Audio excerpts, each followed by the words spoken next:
Winning Blueprint presents.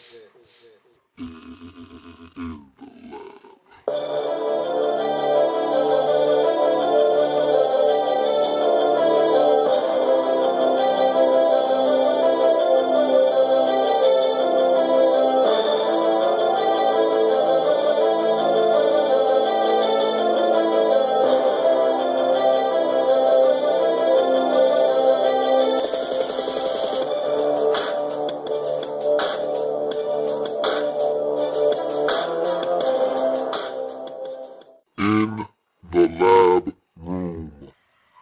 Carolina Panthers.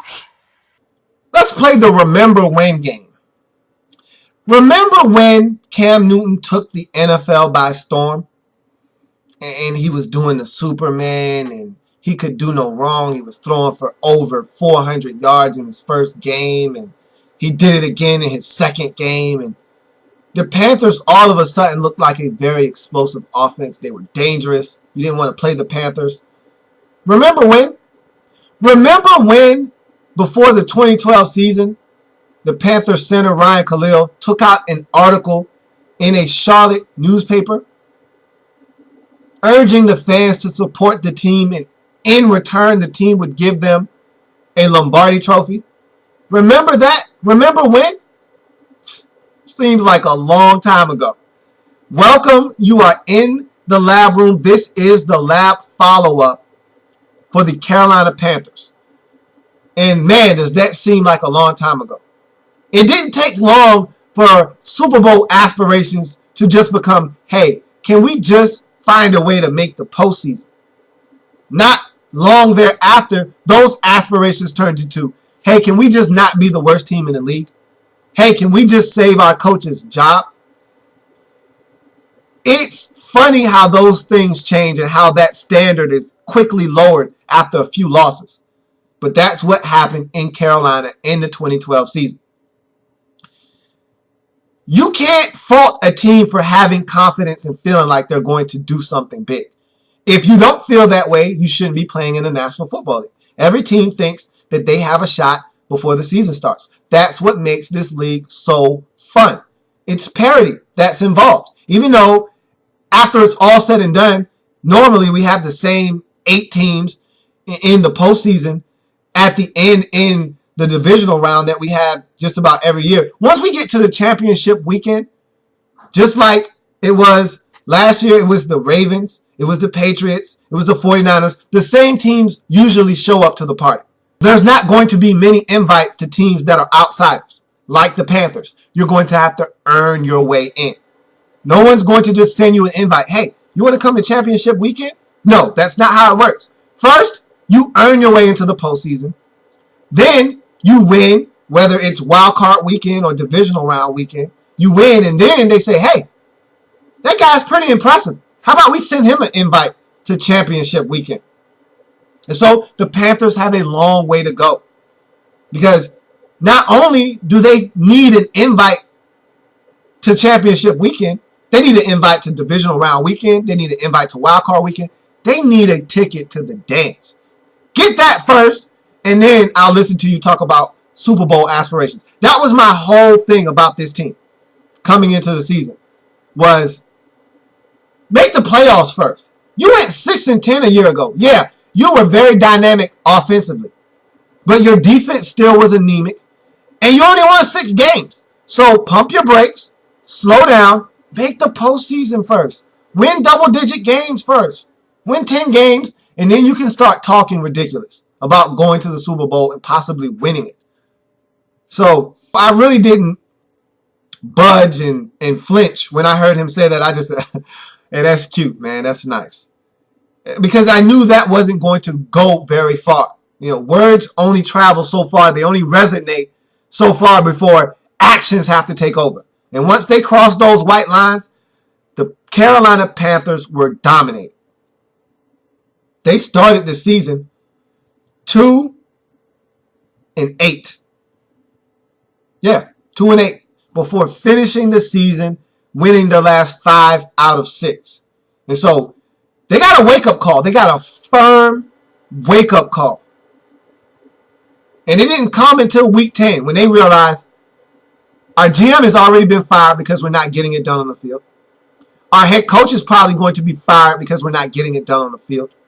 If our head coach gets fired, then the guy that believed in all of us, the reason why we're on this roster, he won't be here anymore. And then all of a sudden, our jobs won't be as secure as they were last year, this time. So guys started waking up. They started getting the message. Hey, we need to turn it up. Now, it always helps when you play the Philadelphia Eagles, the Kansas City Chiefs, the New Orleans Saints. It always helps when you play teams that aren't that good. But hey, they also beat the Atlanta Falcons in that stretch. So make no mistake about it. Even though the Chargers and the Eagles and the Saints were all during that winning streak when they won 5 out of 6, they beat the Atlanta Falcons. They were playing really good football, were the Carolina Panthers. And that second half resurgence saved the job of Ron Rivera. Without it, he's fired. He's out as Carolina Panthers head coach.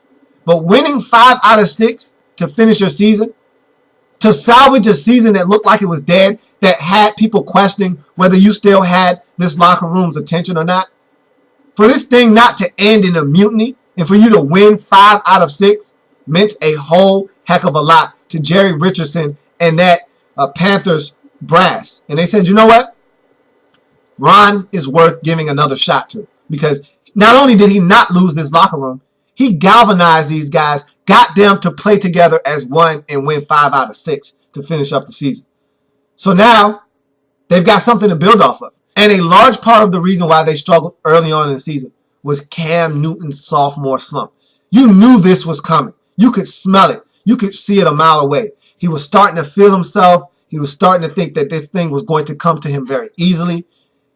And everyone knew that the Panthers still needed more talent.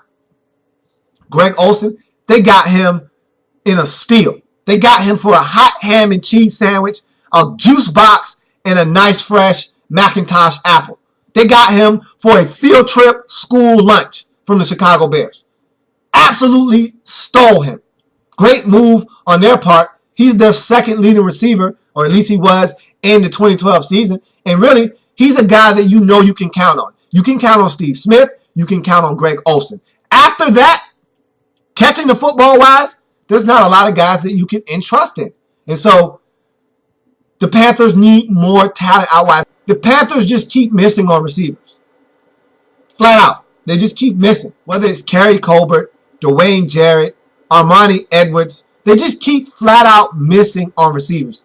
Maybe, just maybe, this time with Brandon LaFell, they might have actually finally hit a double. They didn't hit a home run, but they might have hit a double. And if they hit a double, they'll take it instead of striking out.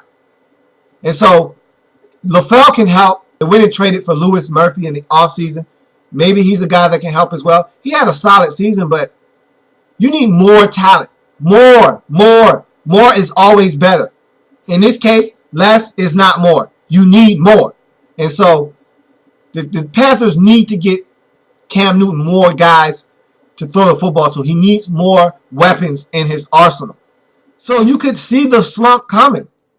It was only a matter of time, because Cam Newton is a guy that last year he caught the league by storm. They weren't prepared. Now there's a year's worth of film out on him and what the Carolina Panthers like to do. And so you're going to game plan to stop that. And when plan A seemed to not work for the Panthers in 2012 early on in the season, they didn't have plan B. There was no plan C. And so once A didn't work and you stopped it, everyone was looking around for, okay, coach, what do we do now? And Ron Rivera was like, I never thought about that. I never realized that this wouldn't work. We did it last year. It worked every time. Yeah, that's called an adjustment. That's what people do. That's what teams do in the National Football League. And so they were lost in the first 10 games of the season. That's why they were 2-8, because they didn't make the necessary adjustments to counteract what teams were doing to take away things that they like to do. I thought that the offensive scheme, and Rob Chizzinski is a great offensive mind, but I thought there were times this season in the 2012 season where the Panthers just looked like they were a team that was overmatched. A defense posed a threat, and they didn't have any counteraction to what that defense was doing. They just simply wilted under the pressure of what that team was doing defensively. And I thought that a huge mistake on the part of the Panthers was not getting the football to D'Angelo Williams more. You look at his numbers and you say, why isn't this guy touching the football more? At the end of the season, when they won 5 out of their last 6, guess who was a huge catalyst in them doing so? Yeah, you guessed it, D'Angelo Williams. And for some reason, they thought it better to start Jonathan Stewart over D'Angelo Williams. Why? What does Jonathan Stewart bring to the table that D'Angelo Williams can't give you in some capacity? If he's just not flat out better than Jonathan Stewart at. We know that Jonathan Stewart is a tough in-between-the-tackles runner that can bounce it outside and still get yardage. But that's about it. D'Angelo Williams is better to me in pass protection. He's better catching the ball out of the backfield. He's faster. He's more athletic. He's a game changer, is D'Angelo Williams. Jonathan Stewart is not. They're a good tandem together, but if you're going to separate them, D'Angelo Williams is the one you want. And for me, for some reason, it seemed like they were leaning heavily towards Jonathan Stewart. And of course, as always, Mr. Stewart got injured, only played in 9 games, and so they had no choice but to revert back to D'Angelo Williams. And all he did was respond to the call at the end of the season, catching screens for touchdown passes, running for long touchdown runs. He had 210 yards in the season finale against New Orleans. That's what he could have been doing all season long if they would have just given the man the opportunity to do what he's done throughout his career. I didn't understand the logic there. That was the one thing I could never understand for the life of me with this Carolina Panthers offense, is why D'Angelo Williams isn't in the game more, why he isn't getting the football more. Even in the screen game, he caught a screen, a simple screen against the Redskins. He caught a simple screen against the Chargers. Both went for touchdowns. I mean, the guy is someone that when he touches the ball, he accelerates. He caught a screen pass against the Falcons for a touchdown. He touches the ball, something good happens. And I didn't think that the Panthers seemed to understand that. And their offense suffered. Cam Newton put a lot on his shoulders this year. He wasn't able to handle it at the beginning of the season. He struggled throwing the football. He wasn't running enough. I thought that he allowed that black quarterback complex to bite him in the butt, because you want to go out and you want to prove that all black quarterbacks don't have to run. Forget all of that, man. You're athletic. You're a one-of-a-kind athlete for a reason. You have the tools to do what other quarterbacks would kill to be able to do. Run! If you don't like what you see, run! If that's not the coverage you were expecting for the play call, run! You don't want to force it into double coverage? Run! They give you a gaping hole, the Red Sea parts, run! And he wanted to sit back and prove to people that he's a pocket passer. Wrong move. And they struggled early on. When he started tucking it and running at the end of the season, when they won 5 out of 6, guess what happened? They won 5 out of 6. And so this Panthers offense needs to be more dynamic. They need to be more run-oriented. Now look, Cam Newton should not lead your team in rushing. That all goes back to D'Angelo Williams not getting enough touches. Cam Newton led this team with over 700 yards rushing. D'Angelo Williams had over 700 yards rushing, but he just didn't get the ball enough, and he didn't start enough. So hence, Cam Newton is your leading rusher. But that's what I'm talking about. I assure you, the majority of those rushing yards came at the end of the season. And that's when they started winning football games. It's not rocket science. You have a guy that causes a mismatch in Cam Newton, puts pressure on the defense, utilize him. I thought this Panthers offense was stale at times early on in the season. But they have weapons in the backfield, whether it's Stewart, Williams, Tolbert, Cam Newton. You have guys that can get it done in that backfield. There's no excuse for you not to be able to run the ball just about every single week, because you put pressure on opposing defenses with the guys that you can trot out in that backfield. Now, that's why I say you need more weapons out wide. Steve Smith, handful. Greg Olsen, handful. Brandon LaFell, you might can leave your hand open. Is he a handful? I'm not sure. After that, there's no one else you need to concern yourself with. And that's the problem in Carolina. You need more weapons for Cam Newton. But I said all of that to say that Cam Newton still had a solid season. He struggled early on, but he was able to bounce back later in the season. 19 touchdowns, 12 interceptions. That's not bad. It's not bad at all. Over 3,000 yards passing, 3,800 and some change to be exact. So he still had a very productive season. It just wasn't on the scale that it was in his rookie season. And you really can't take his rookie season and compare it across the board because it was his rookie season. You hadn't seen it before. And that was a one-of-a-kind rookie season, or at least it was until these rookies came in and blew it out of the water. But still, Cam Newton was exceptional in his rookie season, and you knew there was going to be some sort of tail-off from that rookie season. But he still had a solid sophomore season. The only criticism was that when things weren't going right, when the chips were down in Carolina, he started to pout. He started to show that side of Cam Newton that we all know is there. He's a prima donna. He's a guy that is a look-at-me guy. But if you're going to do all of that, then you have to be able to take the brunt of the blame when things aren't going well. And he wasn't able to shoulder it and do it in a manner that showed that, hey, I'm not quitting, I'm not pouting, we're going to get this thing turned around. He wasn't able to project that to the media. He wasn't able to project that outward. He may have been thinking that internally, but outward appearances are everything in the National Football League, especially when you're the quarterback. You need to be able to keep your head held high, even when things aren't going the way they're supposed to, and instill that confidence in your team that, hey, we're going to get it done no matter what. And he failed to do that at times in this season, and it led people to question whether he was the right man for the job, whether he's a leader capable of being a quarterback in the National Football League. And I don't think people need to be questioning that with Cam Newton. But he gave them every reason to. And he can't give them that kind of ammunition.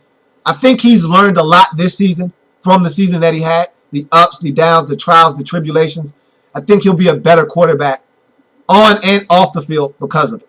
So let's tackle the rest of the Carolina Panthers team now that we've gotten the offense and Cam Newton out of the way. Let's talk about the rest of this Carolina Panthers football team and what they need to do moving forward to become a better team. Look, Ron Rivera saved his job with that last-ditch effort at the end of the season. Winning 5 out of 6 absolutely saved this job. But this is it. He's run out of real estate. He's run out of rope. He didn't get it done this season, he would have hanged himself. This is it. They've given him all the rope that they're going to give him if he can't get them to the postseason this year. Another 7-9 campaign, 8-8 won't do. He needs to win 9 games, 10 games, find a way to get this Panthers football team in the postseason, and that'll buy him another year or two. But if they don't make it to the postseason, they'll be looking for a new head coach next season. But this defense, they need to improve. I tell you what, though, it's not the fault of the front seven, and I seem to be saying that a lot these days. But unlike the Bucs, who have a promising front seven, this front seven actually gets to the quarterback. 39 sacks by this Carolina Panthers group. And so you get 39 sacks, you're doing something right getting to the quarterback. That's a lot of sacks. You get 39 sacks, your defense should be a lot better than the Carolina Panthers were in 2012. And they just weren't because that back half of the defense wasn't doing their job adequately enough. You got Charles Johnson giving you 12 sacks, 12 and a half sacks. You got Greg Hardy chipping in with another 11. You got guys on both ends that can get to the quarterback and get up the field. So they're posing problems. Luke Kuechly was an absolute monster at the linebacker position. That guy is a player, and that guy can play some football at a very high level. Led the team in tackles, led the team in interceptions. He's a rookie. Keep that in mind. Luke Kuechly is a guy that they can build around on this defense. Thomas Davis, what a feel-good story he is. After tearing his ACL 3 consecutive years in a row, he comes back and finally is able to play a whole season injury-free, and he performs at a high level. The second leading tackler on this Carolina Panthers defense. What a story. He is an inspiration to many out there, and I can do nothing but tip my imaginary cap to Thomas Davis. That's perseverance and persistence at its greatest right there. You don't get it much better than that. So there's guys to build around on this defense. I didn't even talk about John Beeson, but he can't stay healthy, it seems like, either.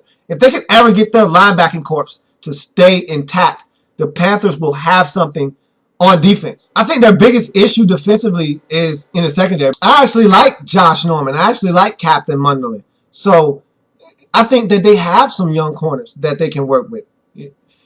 Brandon Hogan. They have corners in Carolina. I just am not enamored with their safety position, however. I think that Charles Godfrey is someone that you can win with. Haruki Nakamura, not so sure about him. Honestly, you went out, you got him as a free agent acquisition from the Ravens a year ago. I think you need to start looking for a new free safety. The Panthers have basically given up on Sherrod Martin. I don't blame them. So you need to start looking for someone that can come in and solidify that position, because you gave up a lot of big plays in the passing game because Haruki Nakamura just simply couldn't get it done. I mean, you need not think any further back than the Falcons game in Atlanta. Now look, Cam Newton doesn't fumble on third down, and you don't have to punt. He had the first down, he fumbles the ball behind the first down marker, you got to punt. You punted and downed them inside the 3-yard line, and you let Matt Ryan on the very next play throw a 65-yard pass to Roddy White, in which Haruki Nakamura is supposed to be back there, and he just simply is beaten. Out-leaped for the football and plays it horribly, and you get beat. And it happened too often against this Panthers team. You just need a safety across from Charles Godfrey. I just think that that's the one glaring issue on this defense. Part of the reason why this defense wasn't as good as it could have been. You get 39 sacks on opposing QBs, you're supposed to be a better defense than the Carolina Panthers were in 2012. And there's pieces to build around. This isn't a team void of talent. There's talent all around this football team. But you need to have some of these positions fortified. You need to fortify the receiver position. You need to fortify the safety position. You need to figure out what's going on in your backfield. Who's what? What's the pecking order? Figure out who's going to get what kind of touches and move on. You need to fortify some of these positions on your roster. And I think that the safety position, the wide receiver position, are among those positions that need to be at the top of that list of positions that need to be slightly tweaked in order for this team to take the next step. Your offensive line is getting better. You get Amili Solatulu. He helps you.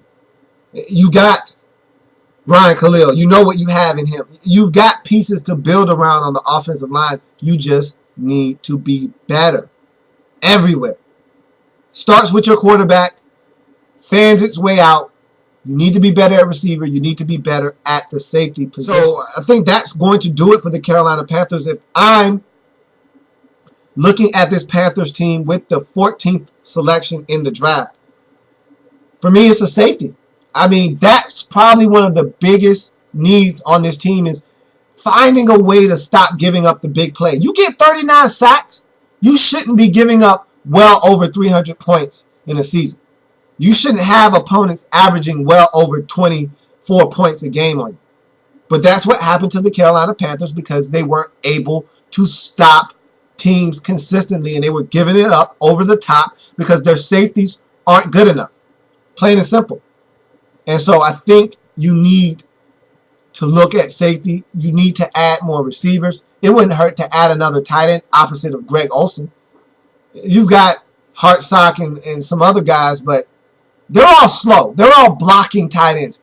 Adding another threat out there for Cam Newton to actually throw the football to could do wonders for this offense.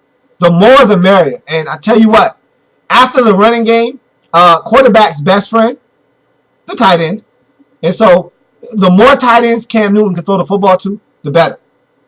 And so that's why I thought when Jeremy Shockey was there last year, it helped Cam Newton tremendously, because he had Olsen and Shockey to throw the ball to. It's no secret that losing Shockey was a big blow to him. Even though Shockey's numbers might not have been tremendously huge, they still were impactful on that offense, and they need another tight end. So I'd look for a safety. I'd look for some receivers. I'd look for a tight end from the Panthers in this draft. If I'm the Panthers, that 14th pick in the draft, best player available, if not a safety. You're in a position that you don't have to force your hand. You don't have to take a guy because it's a position of need. You don't have to allow a need to be your evaluator of talent. You don't have to do that. If the best available player is a defensive tackle, take him. On your board, take him. You can afford to do that. Get the best player. Stockpile talent. You'll find a way to get a tight end in the second, third, fourth, fifth, sixth round somewhere. You'll find a way to get. You know what, though? You've been sifting through the later rounds to find receivers of late, and it hasn't been working. It's probably about time. And yeah, Kerry Colbert was a high pick. Amani Edwards, I thought you reached for him. He was a higher pick because you made him a higher pick. He didn't have to go in the second or third round or wherever you took him. He could have went in the fourth or fifth round, but you decided to make him a second or third round selection. It's time you start looking for a receiver. And look, Steve Smith is getting up there in age. He's still producing at a high level, but for how long do you think Steve Smith is going to be able to produce at a number one level? It's time you start looking for a legit number one receiver, opposite of Steve Smith. There's nothing wrong with having a 1A and a 1B, because at some point, 1A in Steve Smith is going to go away. You need to have that guy waiting in the wings to take his spot. I don't think Brandon LaFell is that guy. I think LaFell is a perfect complementary receiver. And so if you are able to find a true number one after Steve Smith departs, he can slide right in. LaFell can stay at number two. You also need a slot guy. That will always help you as well. So we'll see what the Panthers decide to do. Receiver and safety with that 14th pick. If it were up to me, it'd be one of those two positions. But again, you're in a position that you don't need to select a player because of need. Take the best available talent. If the third best player available on your board is a receiver or a safety and he's available, why not? Take him. But the best receiver or safety available on your board isn't for another 15 picks, and the best available player is a defensive tackle, you take the defensive tackle. No need in reaching for something because you need it. You get it later on in the draft. That's what first round picks are for, getting the best talent that you can assemble. So that's going to do it for the Carolina Panthers. Join me here on this segment when we talk New Orleans Saints football, as they are the 15th selection in the 2013 NFL Draft. So we'll be talking New Orleans Saints football. There's a lot to get to there. I'm not going to even tease you with anything because you know there's a lot to get to with the New Orleans Saints. And so it seems like we're having a run on the NFC South this week. Yesterday, it was Tampa Bay. Today, it's Carolina. Tomorrow, it's New Orleans to round out the week. So we'll see what the New Orleans Saints has in store here in the Lab Room on the Lab Follow-Up segment. So I thank you for joining me. Come back tomorrow when we're talking New Orleans Saints football. Have a good one. See you then. Carolina Panthers.